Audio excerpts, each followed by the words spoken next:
Hey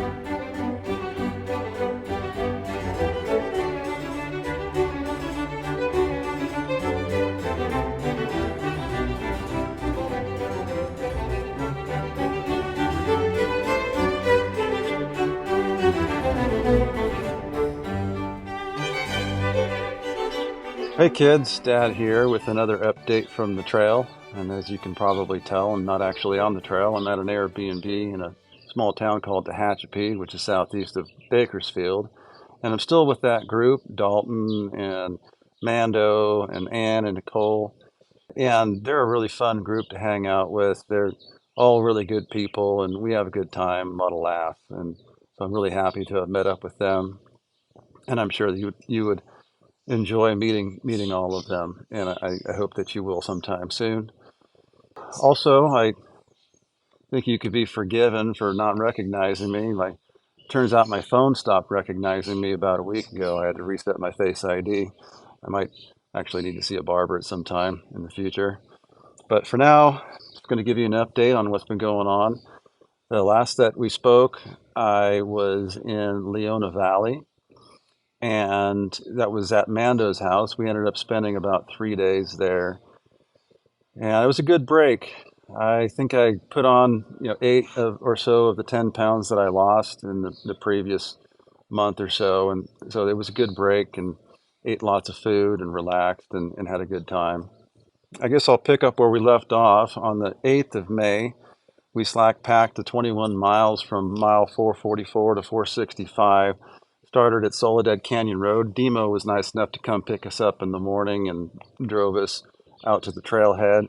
And that day we walked through the Vasquez Rocks area, which was made famous by a number of television shows and movies. And then we stopped for lunch in a place called Agua Dulce at a Mexican restaurant called Maria Bonita, I believe it's called. And they had big portions there and good margaritas, so that was a good break. And then there was a long uphill walk to a ridge where Demo had picked up Dalton. Dalton actually took the day off because his leg was hurting him, but the two of them walked up from the other side and met us up on a ridge. And I had packed in a bottle of wine and some cheese and some sausage, so we stopped and had a nice little cocktail hour and celebrated the day. And then we walked back down to the road. Demo took us back to Mando's house. And then we got up early the next morning, and Demo took us again out to the trailhead. And then that day we walked about 13 miles to a place called Green Valley. We had lunch at a fire station where there's a gazebo and you can get some water there. And it was pretty cold and windy. And that day there was a lot of poison oak into the trail. And Dalton actually got some poison oak on his leg, but fortunately I had some witch hazel wipes, which were good for cleaning that up.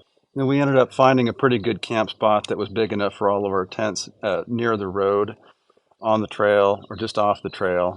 And that night, Mando's wife, Deborah, she was nice enough to bring us a hot meal. She brought us Burger King. So we had burgers and fries and chicken and sodas. That day we had a little bit of a debate about what Dalton's trail name should be. Yeah, either Prison Mike, which had something to do with the purple hat that he was wearing, and then we gave him a purple bandana to wear. And then I suggested Caveman because he likes to walk around barefoot. He's got a lot of hair all over his head and face. So I don't know. I'll let you weigh in on what you think it should be. The next day was the 10th. That was Wednesday. Got kind of a late start. It was a long day, though. A couple of really long uphill slogs of over 1,000 feet elevation gain. I think we went up over 3,000 feet that day. That day we ended up in some burn areas, areas that have been burned, and a lot of dead blackened trees. And for some reason, those areas are conducive to the growth of a bush called Poodle Dog Bush, and you can look it up, but it's apparently you don't want to touch it. It's worse than poison oak apparently, and it's just everywhere. In some places, it's like the dominant plant species, and it was almost like being dropped into an alien landscape. Um, so we spent a lot of time dodging Poodle Dog Bush, and then we found a spot to camp that was kind of up on a ridge. It was a flat spot, and it seemed like a good place to camp. There wasn't a lot of wind or anything like that, and there wasn't a lot of Poodle Dog Bush around. But around 2 a.m. or so, the winds kicked up, and it was just, again, crazy winds, and all of our tents got blown over because the ground was really sandy and the stakes didn't stick. And even if you put big rocks on them, they still pulled out of the ground. And so none of us got much sleep at all that night, and everything in the morning was just covered in dust, and it was kind of a mess. But and the water there, the only water source was a cistern that the water was just green and kind of nasty, and it clogged up my filter. But we made it through that. And then the next day on the 11th, we ended up walking about 15 miles, pretty strong winds that day. Ended up at a place called Horse Camp. And Mom, no, there were no horses there, just campers or just hikers. But that was a good place to camp because even though we could hear the winds howling in the distance, somehow we were sheltered from it and didn't get too much wind in our camp spot. And then the next day on the 12th of May, that was a Friday, we walked from mile 508 to 517 or so. It was about 9.5 miles, mostly downhill. We walked to Highway 138. And there we went to a place called Hikertown, which is a piece of property that's kind of quaint looking, like a lot of little buildings, and you can rent a bed there, and you can they have an outdoor shower, and you can do bucket laundry, and you can charge up your devices and stuff. But the issue was there was no food there. You couldn't buy food. And so there's a market down the street called the Neenack Market, and the employee from the market will drive down and pick you up and take you there and then take you back to Hikertown. But Dalton had the idea. He'd found out about a place further down the road called the Weeville Market. It's a market where you can buy supplies, but you can also buy hot food, and they have a camping spot, kind of like a little courtyard with flat ground and picnic benches where you can camp for free. And there were a bunch of other hikers there. And so that was a lot of fun. We ended up catching a ride down there. So we spent the night there. And then the plan was because the next day we were going to walk the LA Aqueduct, which is kind of a long, flat stretch without any shade or anything like that. It was going to be hot, and most people walk it at night. So we were going to spend the day at the Weeville Market and then set out kind of towards the early evening hours. But I'd gotten in touch with Demo, and it turns out that his sister lives in Victorville, not far from there. And he agreed to come pick us up and take us to his sister's house where we could hang out in an air-conditioned house, and she also has a pool. So we got to take a dip. It was pretty cold water, but it was very refreshing.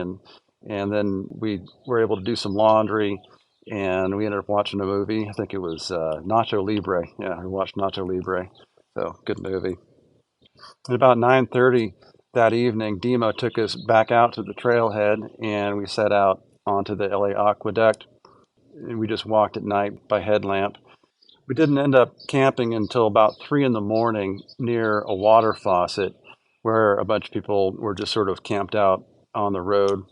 Then the next day, on the 14th, that was a Sunday, we walked from mile 535 to 550, so about 15 miles. Only got about 3.5 hours of sleep, so we were pretty sleep deprived. In the desert there, as soon as the sun comes up, and that's at about 6:37 in the morning, it's hot, just right away. Walked through the desert, through a wind farm, place where there's a lot of wind turbines, and at one point, I was behind Mando, and I saw him jump about 3 feet to the right all of a sudden, and noticed that there was a full-grown rattlesnake, on the trail. So I think that's the fourth rattlesnake I've seen so far on this trip. Of course, the first thing I did was pull out my camera and take a little video of it, but we moved on, and neither human nor snake was injured in the encounter. So we walked for a few hours that day until about noon when it was really hot, and then we found a spot near a stream that was shaded, and spent the better part of the afternoon there to rehydrate and eat and nap and just sort of wait out the heat of the day. And then at around 6:30 or so that evening, we started walking again and walked until about 11 p.m. And then we camped on a ridge where there was kind of an interesting. There's a lot of good camp spots there, and there was kind of an interesting little setup. Somebody maintains it's almost like a lounge area where there are snacks and water and a logbook and some chairs and stuff. I'm not sure who maintains that, but it was kind of a nice little service. And then on the next day, on the 15th of May, we got up pretty early and then we walked about 8 miles or so down to the Tehachapi Willow Springs Road, where there's a water cache that's maintained by a guy named Jason, who goes by the trail name Stay Gold. And it turns out that he was there filling up water jugs when we arrived, and he agreed to give us a ride into Tehachapi. And he took us to the post office where I was able to pick up a resupply box, and then he took us to a Chinese restaurant, like an all-you-can-eat buffet kind of a thing. And then one of the people who we were having lunch with is a backpacker named Pocket.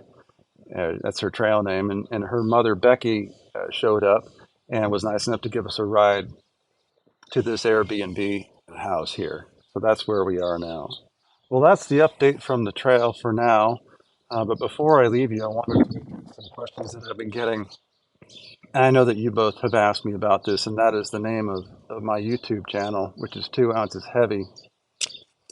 And for those who want to know what that stands for, what the meaning behind that is for about 26 years or so, I worked for the California Highway Patrol, and I retired in February of this year as a captain. And that was a really fulfilling and wonderful career for me. Um, but in the year or so leading up to my retirement, I was buying my gear for this trip, and I was maintaining a spreadsheet where I kept track of the weights and the prices of everything that I was buying. And for no particular reason, one day I decided to put my badge on the scale, and it weighed exactly 2 ounces. And I started thinking about how, in a physical sense, it's not very much weight to carry, but in another sense, it can at times be a very heavy burden.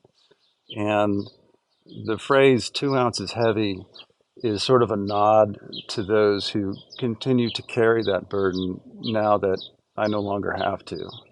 So, with that, I'm going to leave you with my usual reminder that I love you and I miss you and I'm proud of you, and I'll see you soon.